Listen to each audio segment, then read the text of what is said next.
नमस्कार दोस्तों, स्वागत है आप सभी का आपके अपने चैनल पाठशाला 24 आवर में। आज की इस वीडियो हम करेंगे रीजनिंग का पार्ट नंबर 18।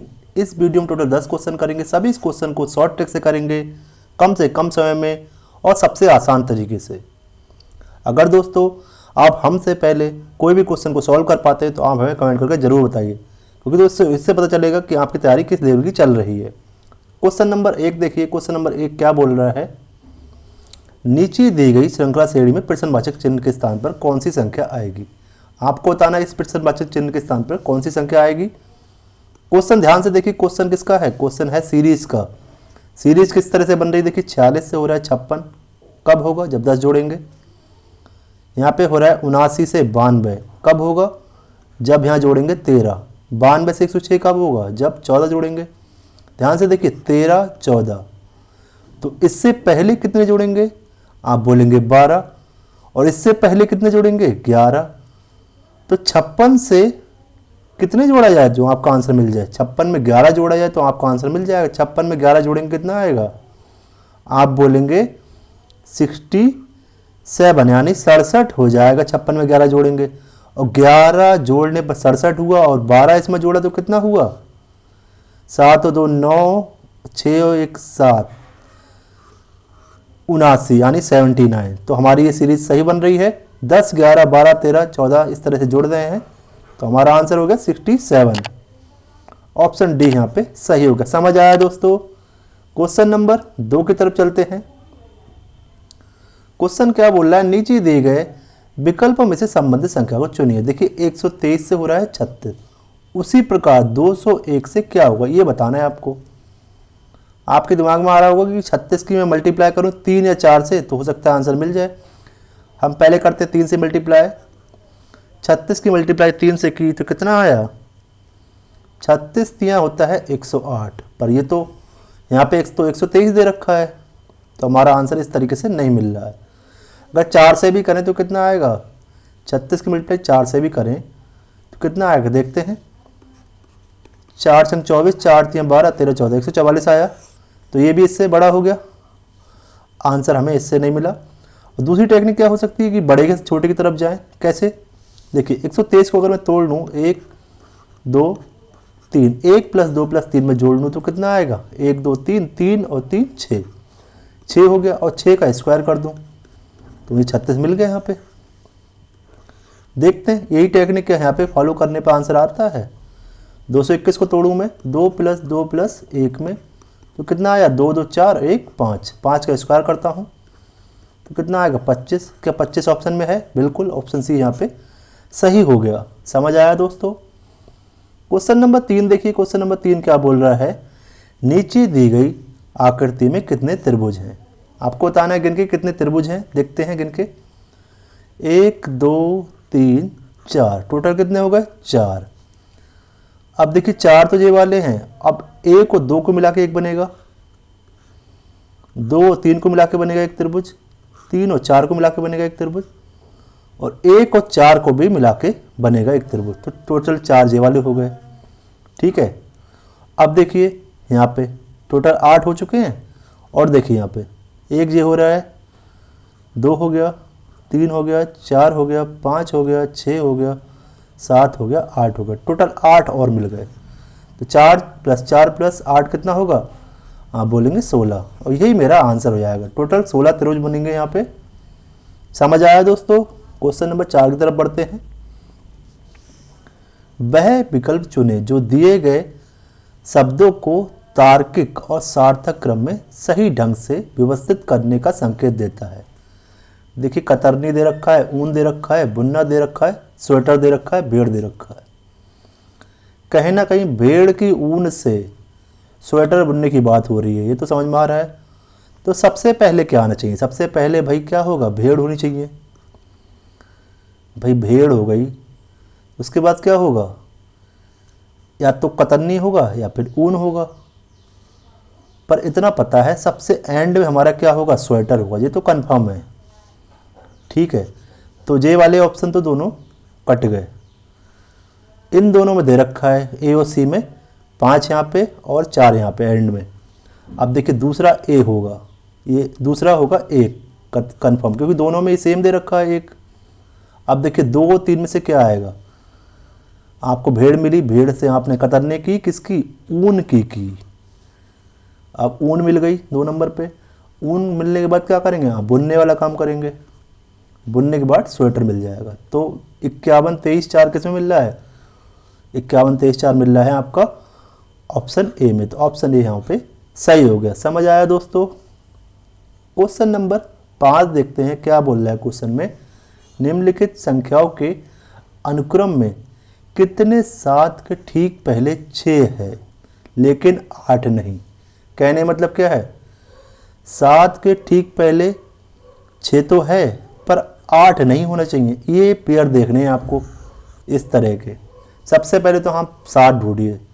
एक 7 ये दे रखा है, ये दे रखा है ये वाला, और ये 7 ये वाला दे रखा है। टोटल 7 3 है। 7 से पहले हमें 6 चाहिए। इस वाले 7 में 6 नहीं है पहले, इसमें 6 तो है पर 8 भी दे रखा है, और आपसे बोल रखा है कि 7 के ठीक पहले 6 तो हो पर 8 नहीं हो। पर इसमें 8 दे रखा है तो ये भी पेयर नहीं बनेगा। ये वाला देखते हैं, 7 से पहले 6 दे रखा है और इसके बाद 8 नहीं है, तो ये हमें मिल गया, ये बना पेयर जो हमसे पूछा गया था। और दोस्तों यही हमारा आंसर हो जाएगा। ऐसा केवल एक ही पेयर है, ऑप्शन ए यहाँ पे सही हो गया। क्वेश्चन नंबर 6 देखिए। क्वेश्चन नंबर 6 क्या बोल रहा है, एक निश्चित कूट भाषा में ट्रैवल को क्या लिखते हैं, ट्रैवल को लिखते हैं 156, पर्सन को लिखते हैं 174। उसी भाषा में आलमंड को किस प्रकार लिखेंगे, ये क्वेश्चन है। क्वेश्चन को शॉर्ट में पढ़ना भी सीखिए, समय बचाना है आपको, ठीक है। ट्रैवल को 156 कैसे लिखेंगे देखते हैं। सबसे पहले ट्रैवल की जो सारे लेटर्स हैं इनकी अल्फ़ाबेटिकल पोजीशन लिखिए, ठीक है। टी की पोजीशन हो गई कितनी, 20 हो गई। आर की 18 हो गई, ठीक है।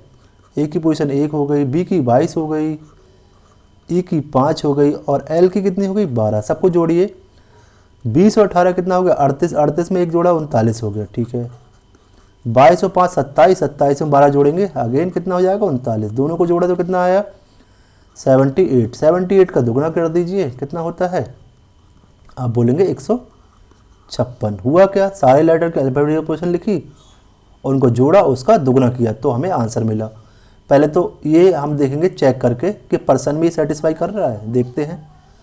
पी की पोजीशन 16, ई की पोजीशन 5, आर की पोजीशन कितनी होगी, 18, एस की पोजीशन 19 होती है, ओ की कितनी होती है, ओ की होती है 15, एन की पोजीशन 14। सबको जोड़ते हैं, 16 और 5 कितना हो गया, 21। 21 में 18 जोड़ेंगे तो कितना होगा, 21 में 18 जोड़ेंगे तो आपका आएगा 39, 39। 1905 कितना हो गया, 1905 34, 34 और 14 कितना होगा, 34 और 14 होगा 48, और 39 और 48 को जोड़ेंगे तो कितना आएगा, 9 और 8 कितना हो गया, 17, 7 लिख दिया, 3 और 1 4, 7 एक हासिल का 8। 87 का दुगना कितना होता है, 7 दूनी 14, 8 दूनी 16, 17, 174। तो क्या समझ में आया, समझ में ये आया कि भाई सबकी पोजीशन लिखी, उनको जोड़ा और उसको दुगना कर दिया, इसी से आंसर निकल रहा है। अब हमें आलमंड का निकालना है, तो आलमंड की सबकी पोजीशन लिखते हैं और उसको जोड़ के उसको दुगना कर दें। देखिए आलमंड में सबसे पहले ए है, ए की पोजीशन 1 हो गई, एल की पोजीशन 12 हो गई, एम की पोजीशन 13 हो गई, ओ की पोजीशन कितनी हो गई, 15, अगेन एन की पोजीशन कितनी हो गई, 14, और डी की पोजीशन हो गई 4। 1 और 12 के 13, 13 और 13 26, तो इतने का टोटल आ गया 26, ठीक है। 15 और 14 कितना होगा, 29, 29 में 4 जोड़ा तो कितना आया, आप बोलेंगे 33। दोनों को जोड़ेंगे, 26 और 33 को कितना आएगा, 6 और 3 9, 3 और 2 5। 59 की मल्टीप्लाई 2 से की तो आ गया 118। यही मेरा आंसर है, ऑप्शन सी यहाँ पे सही हो गया। समझ आया दोस्तों। क्वेश्चन नंबर 7 देखिए। क्वेश्चन नंबर 7 क्या बोल रहा है, नीचे दिए गए विकल्पों में से संबंधित शब्द को चुनिए। देखिए मौखिक का संबंध कहने से जो है, वही श्रव्य का संबंध किससे होगा। मौखिक क्या होता है भाई, कोई बात मौखिक कही जाती है, इसका मतलब मौखिक होता है कहना, मौखिक मतलब कहना। श्रव्य का मतलब क्या होता है, सुनना। ऑप्शन ए यहाँ पे सही हो जाएगा। क्वेश्चन नंबर 8 देखिए, नीचे दी गई अक्षर श्रृंखला में रिक्त पदों को पूरा कीजिए। अल्फ़ाबेटिकल सीरीज का क्वेश्चन है, फिल इन द ब्लैंक्स को भरना है आपको। सबसे पहले इस क्वेश्चन करने के लिए आप देखिए कितने लेटर्स इसमें दे रखे हैं। 1 2 3 4 5 6 7 8 9 10 11 12 13 14 15 16 17 18 19 20, टोटल 20 दे रखे हैं। तो 20 में किसकी सीरीज बनेगी, 20 में कितने कितने की सीरीज बनेगी? तो आप सबसे पहले देखिए ट्राई करके 5 की सीरीज बनाने का, 5 5 की, ठीक है। 5 ये हो गए और 5 ये हो गए, 5 ये हो गए, 5 ये हो गए। देखिए हो क्या रहा है, ए एंड में भी ए। यहाँ देखिए यहाँ पे ए की सीरीज बन रही है, यहाँ पे बी की बन रही है, फिर ए की बन रही है, फिर बी की बन रही है। अब देखिए इसमें यहाँ पे आप बताइए क्या आ सकता है। यहाँ पे मान लीजिए हमने क्या रखा, ए रख दें अगर, ठीक है। यहाँ पे बाकी सब जगहों पे बी रख दें, यहाँ पे ए रख दें, यहाँ पे बी रख दें। सीरीज मिल रही ए 5 बार ए 5 बार बी, 5 बार ए 5 बार बी। क्या हमें कोई आंसर मिल रहा है इस तरह से, ए बी? देखते हैं, इस तरह का तो कोई आंसर नहीं है, तो इस तरह से आंसर नहीं हो पाएगा। दूसरा तरीका देखते हैं, दूसरा तरीका क्या हो सकता है। यहाँ पे बी रख के देखते हैं, ठीक है। यहाँ पे बीच में ए रखते हैं, बीच में बी रखते हैं इसमें, और इसमें बीच में ए रखते हैं, यहाँ पे एंड में बी रख देते हैं। यहाँ पे बीच में बी रखते हैं, यहाँ पे बीच में ए रखते हैं। बी ए, क्या ये सीरीज मिल रही है हमें? बी ए बिल्कुल मिल रही है, ऑप्शन सी यहाँ पे सही हो गया। सीरीज क्या बन रही है, सीरीज बन रही है ए बी और दूसरी बन रही है बी ए बी। समझ आया दोस्तों? अगला क्वेश्चन करते हैं, क्वेश्चन नंबर 9। क्वेश्चन नंबर 9 क्या बोल रहा है, निम्नलिखित आरेख में 3 वृत्त हैं, आरेख का अध्ययन करें और दिए गए प्रश्न का उत्तर दें। उन शिक्षकों को पता लगाएं जो डॉक्टर हैं लेकिन भारतीय नहीं। सबसे पहले देखिए शिक्षक कौन से, यानी टीचर जे वाले हैं।